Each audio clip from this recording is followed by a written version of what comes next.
आज सुदामा जी द्वारका पहुंचे हैं तो लगा साक्षात ब्रह्मानंद की प्राप्ति हो गई, भगवान मिल गए, ऐसा विश्वास। भगवत मंदिर में प्रवेश करते ही और मेरे भगवान भगवती रुक्मिणी के साथ विराजमान हैं, पर उनकी दृष्टि सुदामा की तरफ। मेरा सुदामा, मेरे ब्राह्मण, मेरे भक्त, मेरे तपस्वी आज मेरे लिए आ रहे हैं। महाराज नेत्र के पावड़े बिछाए हुए देख रहे हैं। जिस दिन आप घर छोड़ करके भगवान के लिए निकलते हो तो भगवान का संबंध उसी क्षण हो जाता है। भगवान आपको देखने लगते हैं, मेरा भक्त आ रहा है। तम विलोक्याच्युतो दूरात् प्रिया पर्यंकमा स्थितः। क्या व्यास भगवान लिख रहे हैं, सुखमनी वर्णन करते हैं, राजन आज द्वारकाधीश कहां पर विराजमान है? अपने प्रिया के पर्यंक में है, भगवती रुक्मिणी के साथ हैं। अगर कोई साधारण पुरुष अपनी प्रिया के पास बैठा हो, उस बीच में अपने माँ बाप, अपने ही बच्चे आ जाते हैं तो उन्हें अच्छा नहीं लगता है। वो चाहते हैं कोई न सामने आए। और मेरे भगवान बैठे हैं प्रिया के साथ, पर देख किसको रहे हैं? दूर से आते हुए सुदामा को देख रहे हैं। प्रिया की तरफ दृष्टि नहीं, दृष्टि और मन ध्यान भगवान का चिंतन सुदामा को। ये भगवान, इसलिए भगवान भक्त वत्सल है। तम विलोक्याच्युतो दूरात् प्रिया पर्यंकमा स्थितः। सहसोत्थाय चाभ्यद्य दोर्भ्याम पर्यग्रहीण मुदा। जैसे ही द्वार से प्रवेश किए हैं, महाराज ब्राह्मण के लिए कोई रोक नहीं है भगवान के मंदिर में, भक्तों के लिए कोई रोक नहीं है भगवान के मंदिर में। भगवान कब उठे कब पहुंचे, यहाँ व्यास जी की लेखनी काम नहीं करती। सहसा उत्थाय अभ्यद्य। भगवान को जल्दी उठते देखा, पहुंचते देखा, मानो वहीं प्रकट हो गए हों। और सुदामा को महाराज बड़े प्रेम से हृदय में लगाते हैं, वात्सल्य में भर लिया अपने मित्र। जर्जर शरीर, केवल हड्डियां बची हुई हैं, धमनियां दिख रही हैं। शरीर देख करके भगवान के नेत्र भर आए, केवल हड्डी ही तो बची है।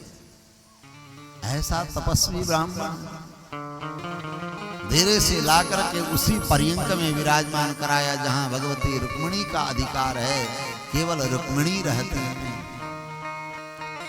सज्जनों, आपकी प्रिया जहां जिस पर्यंक में शयन करती हो, वहां लाकर सभी को आप नहीं बैठाओगे। बैठाने के लिए आपके लिए बैठका होगा, सभागार होगा, बरामदा होगा, लेकिन प्रिया के पर्यंक में जल्दी किसी को नहीं ले जाओगे। पर मेरे भगवान अपने सुदामा को, क्या भगवान की सुधर्मा सभा नहीं थी?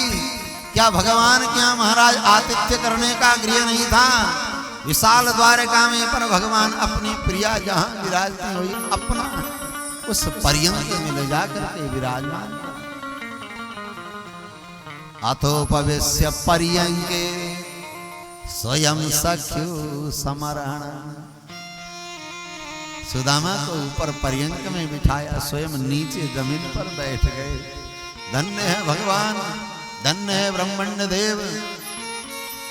भगवती महारानी रुक्मिणी समझ गई ये कोई ऐसा तपस्वी अवधूत आया हुआ है, आज इनकी सेवा करना चाहते हैं मेरे गोविंद।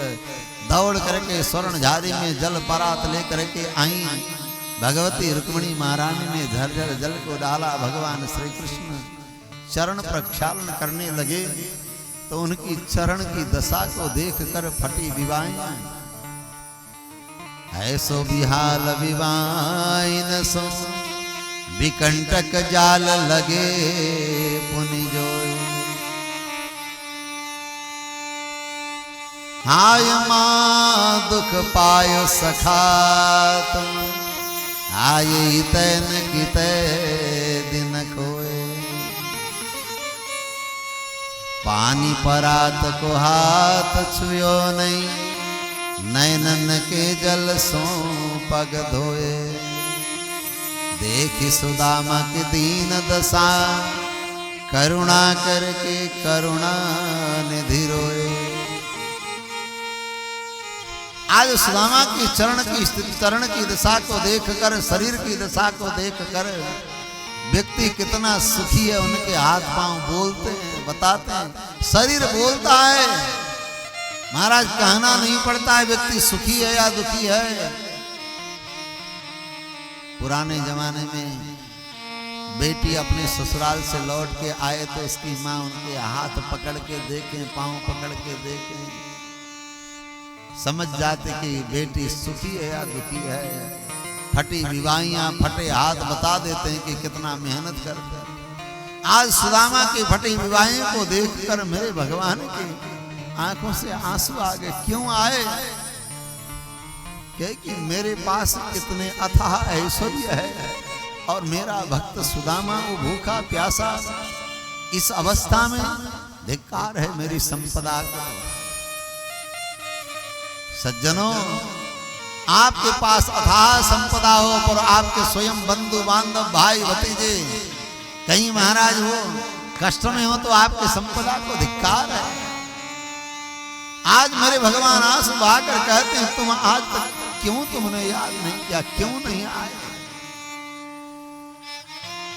क्योंकि सुदामा ने भगवान को लक्ष्मीपति बनाने के लिए ही दरिद्रता को स्वीकार किया है।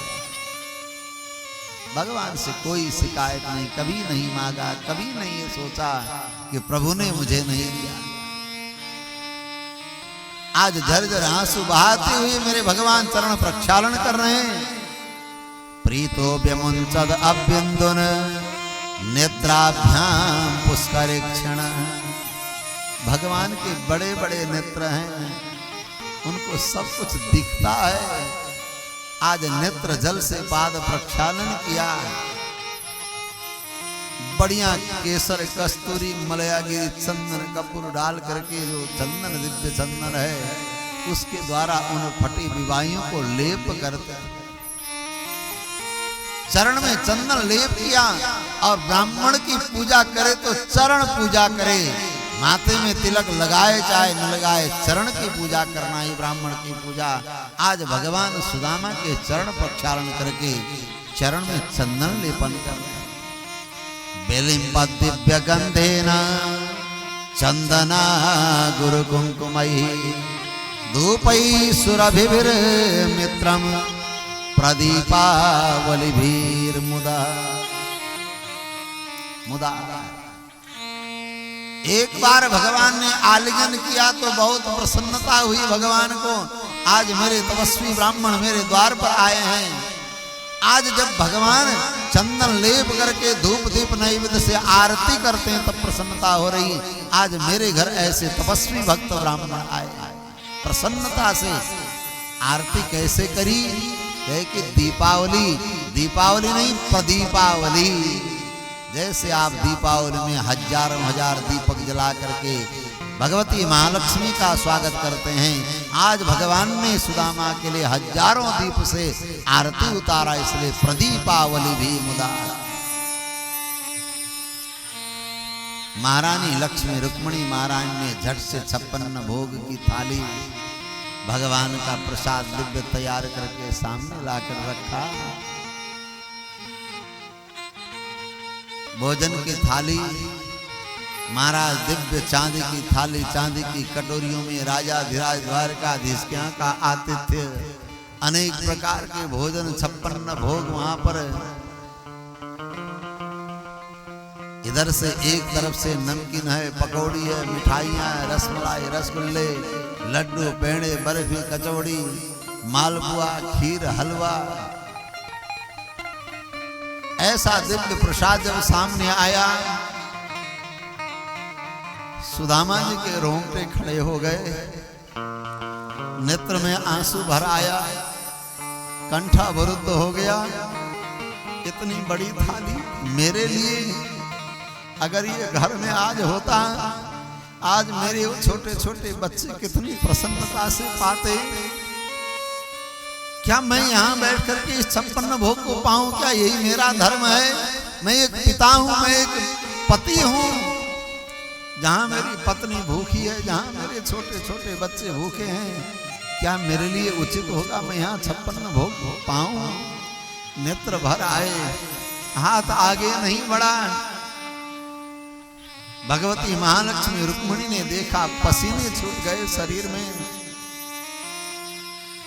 ध्यान से महालक्ष्मी ने देखा, आखिर ये तपस्वी ऐसा दिव्य प्रसाद देख करके जो प्रसन्नता होनी चाहिए इनके मुखार बिंद में, कष्ट क्यों है, पीड़ा क्यों है? एक भूखे को भोजन मिलने पर प्रसन्नता होती है, पर ये शरीर से तो भूखे प्यासे लग रहे, पर भोजन देख करके प्रसन्न क्यों नहीं?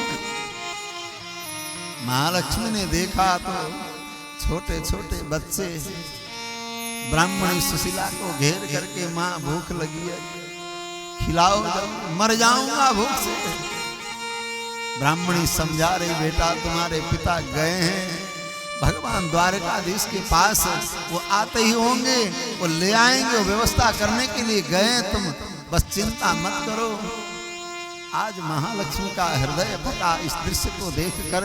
ऐसी परिस्थिति में भी उन्होंने कभी कुछ मांगा नहीं भगवान से। भगवती ने रिद्धि सिद्धि को प्रकट करके महाराज ऐसा ही द्वारकाधीश का जैसा महल निर्माण कराया, बच्चों का श्रृंगार हुआ, ब्राह्मणी का श्रृंगार हुआ, भोग की थाली तैयार हो गई, उन बच्चों को भोजन कराया तत्काल। और इधर आंखों में प्रेमास्त्र लेते हुए धीरे से कहा, हे तपस्वी, हे अवधूत ब्राह्मण, आप भोजन प्रसाद ग्रहण करो। आप जिनके लिए चिंता कर रहे हो भगवान ने उनकी भी व्यवस्था कर दी। बड़े संकोच में पड़ गए महाराज, धीरे धीरे पा तो रहे पर पाने का हिम्मत नहीं, शरीर से पसीने छूट गए। भगवती रुक्मिणी ने आज पंखा किया, चमर बेजन को लेकर पंखा करती हैं। आज द्वारका वासियों ने देखा ये तपस्वी अवधूत ब्राह्मण कौन है, भगवान स्वयं चरण प्रक्षालन कर रहे हैं। किसी सेवक को ये सौभाग्य ने प्रदान नहीं किया, भगवती रुक्मिणी महारानी स्वयं पंखा कर रही है। कुचैलम मलिनम श्यामम द्विजम धमनि संततम देवी परिचरत साक्षात चामर व्यजनेन वै। एक तपस्वी ब्राह्मण की सेवा के लिए भगवान रुक्मिणी द्वारकाधीश भगवान दोनों लगे हुए। भगवान की कितनी बड़ी कृपा, कितना बड़ा सम्मान, कितने बड़े ब्रह्मांड दे भगवान। पर सुदामा को लगा कहीं मैंने धोखा तो नहीं दिया द्वारकाधीश को, मुझ अभागे ब्राह्मण को इतनी सेवा करने की क्या जरूरत थी? कहीं ये मुझे कोई ऋषि महर्षि तपस्वी ऐसा तो नहीं समझ रहे हैं? अंतर्यामी हृदय की बात पहले ही समझ गए। सायंकाल हुआ, भगवती रुक्मिणी अलग हो गई, पर दोनों मित्र अलग नहीं हुए। उसी पर्यंक पर सुलाया सुदामा जी। सुदामा जी सोचते हैं दुनिया के लोग अगर कोई गरीब हो जाए, कोई रोगी हो जाए, कोई शरीर से जर्जर हो जाए तो महाराज छूना नहीं चाहता, घर के लोग पास में बैठना नहीं चाहते, वो दूर हो जाते हैं। आज मेरे द्वारकाधीश मुझे हृदय में लगाकर मेरी चरण सेवा करके अपनी प्रिया के पर्यंक में सुला रहे हैं। धन्य है द्वारकाधीश, धन्य है प्रभु। महारानी रुक्मिणी अलग हो गई, दोनों मित्र साथ में सोए, मधुर वार्ता होने लगी। ब्राह्मण देव आपको याद है कितने दिन के बाद आए, आप भूल गए थे क्या? गुरुकुल की बातें, सांदीपनी गुरुकुल की बातें होने लगी। भगवान ने याद दिलाया कि हम भूले नहीं हैं, कहीं कि अभी तक क्यों नहीं आए, विवाह हुआ कि नहीं, भाभी कैसी हैं? कभी कभी हे मित्र, हे ब्राह्मण देव, अगर पत्नी अच्छी नहीं होती तो भी महाराज पति के शरीर में अनाज नहीं लगता, कहीं ऐसा तो नहीं कि भाभी? सुदामा जी कहते नहीं कृष्ण, ऐसा मत कहो, तुम्हारी भाभी बहुत अच्छी है। आज उन्हीं की प्रेरणा से, आज उन्हीं की कृपा से मैं यहाँ तक आया हूँ। क्या कृष्ण, ब्राह्मण देव भाभी इतनी अच्छी हैं तो मेरे लिए कुछ भेजा नहीं उन्होंने क्या? उन्होंने मेरे लिए कुछ भेजा होगा ना, अभी तक निकाला नहीं महाराज। संकोच है, जहाँ 56 भोग की थाली रोज भोग लगती, वहाँ टूटा चावल मैं उपहार भेंट के लिए प्रदान करूं, निकाले। रात बीत गई, प्रातः काल हो गया। नित्य कर्म करने के बाद फिर साथ में बैठे हैं, फिर बात हुई, चर्चा हुई। मेरे लिए आप कुछ लेके तो आए हो, भाभी ने कुछ भेजा है। किमुपाय न मानीतम ब्रह्मन में भवता गृहा। सज्जनों, आप भगवान के यहाँ जाते हैं तो भगवान भी चाहते हैं कि मेरा भक्त मेरे लिए कुछ लेके आ रहा है। क्या लेके आ रहा है? जैसे छोटा बालक उसकी माँ बाजार जाए, वो यही सोचता है कि मेरी माँ जरूर मेरे लिए कुछ लेके आए। जिस दिन न लेके आए ना, तो बालक महाराज दुखी हो जाता है। तो भगवान भी अपने भक्तों से यही कामना करते हैं, मेरा भक्त आए तो मेरे लिए कुछ लेके आए। और भगवान पहले भक्तों का सम्मान करते हैं। मैंने भक्त को नहीं दिया, मेरे भक्त ने पहले मुझे अर्पण किया, मुझे दिया। भगवान को एक बहाना मिल जाता है। किमुपाय न मानीतम ब्रह्मन में भवता गृहा। अन्नोप्युपाहृतम भक्तये प्रेमणा भूर्येव में भवेत्। अगर कोई प्रेम से मुझे जरा सा भी कुछ अर्पण करता है तो मेरे लिए बहुत होता है, और जहां प्रेम नहीं तो मैं उसे स्वीकार नहीं करता। भगवान ने कहा प्रेम से अगर कोई मुझे अर्पण करे तो हे ब्राह्मण देव, मैं उसे पाता हूं, भोजन करता हूं, मैं उसे स्वीकार करता हूं। भगवान ने कहा कि अस्नामि प्रयतात्मना, मैं प्रयत्न करके उसको पाता हूं, प्रेम पूर्वक पाता हूं। आप कहोगे भगवान को पाते हुए, भोजन करते हुए कभी देखा नहीं। आज